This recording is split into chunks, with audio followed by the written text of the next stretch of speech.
បញ្ហាសេមនហ្នឹងនៅពេលដែលរស់នៅជាមួយនឹងដៃគូភ្លាមឆ្លងភ្លាមឬក៏យ៉ាងណាដែរពីព្រោះនៅពេលដែលខ្ញុំរស់នៅជាមួយគាត់ហើយអត់ឃើញមានបញ្ហាអីផងប៉ុន្តែមួយរយៈក្រោយមកទើបមានការដោះសាច់អាហ្នឹងគេហៅថាសេមនមែនចានេះគឺជាសំណួរដែលនេះខ្ញុំទទួលបានពីបងស្ត្រីចាអញ្ចឹងតើតងជាមួយនឹងបញ្ហាសេមននេះចាឬក៏ជាពពួកកាមរោគចានៅពេលណាដែលយើងរស់នៅជាមួយនឹងដៃគូដែលផ្ទុកទៅលើជំងឺហ្នឹងនៅពេលណាដែលយើងអត់ការពារគឺយើងនឹងឆ្លងរស់នៅភ្លាមគឺឆ្លងភ្លាមពីព្រោះមេរោគវានៅក្នុងផ្លូវភេទនិងក្នុងឈាមគ្រាន់តែថានៅពេលណាដែលស្ត្រីឬក៏បរិសុទ្ធឆ្លងទៅលើជំងឺហ្នឹងហើយមិនមែនឆ្លងថ្ងៃហ្នឹងចាចេញរោគសញ្ញាស្អែកទេយ៉ាងតិចក៏2ខែទៅ3ខែដែរអាស្រ័យទៅលើសុខភាពរបស់បុគ្គលម្នាក់ជាពិសេសមនុស្សប្រុសមិនងាយក្នុងការចេញជារោគសញ្ញាទេមានមនុស្សប្រុសមួយចំនួនចាគឺមានការផ្ទុកទៅលើមេរោគទាំងអស់ហ្នឹងរយៈពេល1ឆ្នាំបានចេញជារោគសញ្ញាក៏មានដែរដោយសារតែអង្គពីគាត់ការពាររបស់មនុស្សប្រុសគឺរឹងមាំជាមនុស្សស្រីប៉ុន្តែមនុស្សស្រីចន្លោះពេលចា2ឬក៏3ខែគឺគាត់នឹងចាប់ផ្ដើមចេញជារោគសញ្ញាដូចជាគាត់មានការធ្លាក់សខុសពីធម្មតាធ្លាក់សប្រែប្រួលគ្រប់សន្តានមានរាវមានខាប់ក្លិនស្អុយចេញពីខាងក្នុងមានការលំងាស់អាលៀកនៅតំបន់ទ្វីមាសកុហកកាហាយនៅតំបន់ទ្វីមាសហើយក៏ចាប់ផ្ដើមមានការដុសសាច់ដុសជាឬ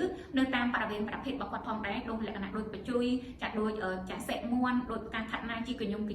ដូចកពឹសក្រូចដុសរីប៉ាយដុសចាជាកញ្ញុំនៅតាមបរិវេណទ្វីមាសរបស់គាត់បើសិនជាស្ត្រីឃើញថាខ្លួនឯងមានអាការៈបែបនេះនោះបង្ហាញយើងកំពុងតែឆ្លងទៅលើជំងឺកាមរោគហើយចាហើយមិនមែនទៅនឹងឆ្លងទេគឺយើងឆ្លងអាចរយៈពេល2ឬក៏3ខែទៅហើយក៏ប៉ុន្តែវាទៅនឹងចេញជារោគសញ្ញាដូច្នេះគួរតែទៅប្រឹក្សាយោបល់ដើម្បីទទួលបានដំណោះស្រាយបានត្រឹមត្រូវពីព្រោះនៅពេលណាដែលស្ត្រីទុកយូរសាច់ដែលដុសមកកាន់តែធំរីកទំហំធំជាងមុនដែលធ្វើឲ្យស្ត្រីពិបាកក្នុងការស្លៀកខោក្នុងកកិតអាចមានការដាច់រលាត់មានការធ្លាក់ឈាមចាធ្វើឲ្យទ្វីមាសរបស់គាត់រលាកកាន់តែធ្ងន់ធ្ងរអាចជាមានការហើមស្លៀកខោមិនកើតចាមានការក្តៅក្រហល់កាហាយចាងាយក្នុងការបង្ករោគដែលអាចធ្ងន់ធ្ងរធ្វើឲ្យតម្រូវនៅតំបន់ទ្វីមាសបាននៅពេលដែលខ្លាយរោគចាហើយបើសិនជាស្ត្រីគាត់ឆ្លងជំងឺកាមរោគពពួកសេមន់ចំទូរលេខ11និង18ទៀតគឺមានហានិភ័យខ្ពស់ក្នុងការឲ្យស្ត្រីនោះកើតមានជំងឺមហារីកបានចាដូច្នេះបើសិនជាកើតមានហើយសូមទៅប្រឹក្សាយោបល់ឲ្យបានត្រឹមត្រូវដើម្បីទទួលការព្យាបាលឲ្យបានទាន់ពេលវេលាហើយចំពោះបងប្អូនដែលកំពុងតែផ្ទុកទៅលើជំងឺនេះបើសិនជាមានសំណួរមានចម្ងល់ណាមួយគឺអាចខមមិនសួរនៅខាងក្រោមវីដេអូនឹងបាន